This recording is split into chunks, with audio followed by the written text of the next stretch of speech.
What's up, and welcome back to Interpreting the Stars, where today we're bringing it back to our Saw marathon of films with the penultimate film in the original series. It's Saw 6. Now, when you consider every film in the Saw franchise, at least 1 through 7, Jigsaw's a little bit different. When you look at Saw 1 through 7, every single one is memorable for one reason or another, except for Saw 6. At this point, I've seen the series 3 separate times, and I still don't remember most of this movie. If you look at my original written review for Saw 6, I basically say the same thing, that this movie is incredibly forgettable. I don't remember much of the plot for Saw 7 either, but I do remember the 3D part of the movie, and even some of the traps and Chester Bennington's scene, which I'm sure I'll talk about in a couple of weeks. But this one, Saw 6, it really is a blind spot in the series, but does that necessarily mean that it's bad? I don't know. We'll find out together, but the sudden shift in being a memorable series to a forgettable series gives me capricious worries. Let's get cracking.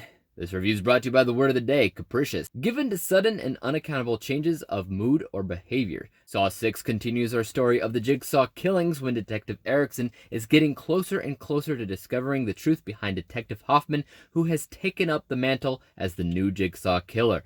Meanwhile, a man who has created a prediction model for an insurance policy is being tested by Jigsaw to truly discover the meaning of life and who is more deserving. So there's a few reasons why I don't particularly care about this film and find a majority of it forgettable. First of all, the well-oiled machine known as the Saw universe no longer feels like events were planned out in advance, and instead it kind of feels like it just needs to cover itself for the plot holes that it constantly creates for itself. For instance, I complained about the last film and Hoffman's inclusion in the Jigsaw web and how it just didn't make sense because Jigsaw already had an apprentice, Amanda, and these two apprentices never interacted.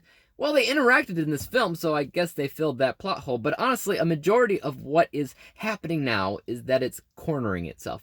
That right there is the importance of foreshadowing, because without it, those things no longer feel clever. Another problem that I had with this movie specifically is the main victim in the film, who felt appropriate as a Jigsaw victim, but would have been a lot more impactful and crazy if they introduced his character a few films back. That way his inclusion in this film would have felt more planned and come full circle in a way. Instead, they introduced him in this movie, and it just doesn't feel authentic or important. Another problem with this film specifically is a problem the series has slowly been getting over the years. Jigsaw's doing more and more things out of character. His whole thing is that he himself doesn't kill. His victims make the choice themselves. But there are plenty of traps in this movie where the victim has to make the choice for several people, and those people, they have no choice.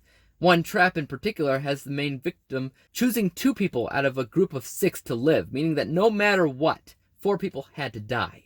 They had no choice. Which means at the end of the day, Jigsaw had to have killed them. I'm sorry, but that's the reality.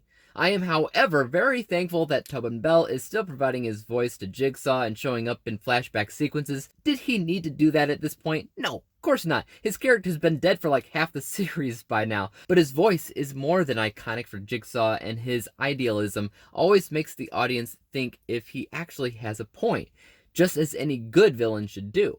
And I always like the fact that this one set up a little bit more for a final film. Not much, mind you, but it clearly knew it had one more installment left in its bones.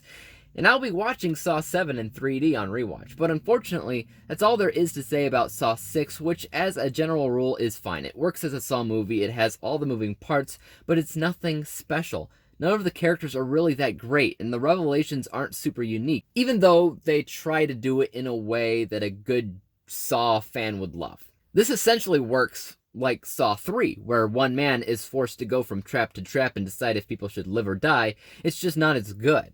Let's take a look at the final score, in which my bias and unbiased score agree with one another, saying a mass majority of this film is fine, but nothing spectacular. Both of those scores can be found at 66%, which obviously averages everything out to a final score of 66%, 66 out of 100 possible stars, granting Saw 6 with a D letter grade. I think on rewatch, it's the only film to have this letter grade. All the rest are scored higher, making this the worst Saw movie. So far, I have 2 more films to watch, and obviously at some point Spiral will be released too. So, who knows? Guys, I'd like to hear your thoughts on Saw 6 in the comments down below. If you've seen it, what did you think about it? Is there actually something that you do remember about this one above the rest? Or is it as boring as I claim it to be, you tell me. As for YouTube, you know what to do. Hit the subscribe button if you like this review, because there's more like it coming out. Hit the thumbs up button, because that always helps out my channel. And don't forget about the little bell icon, because that I hope notify you when I come out with my next review. And until then, peace out.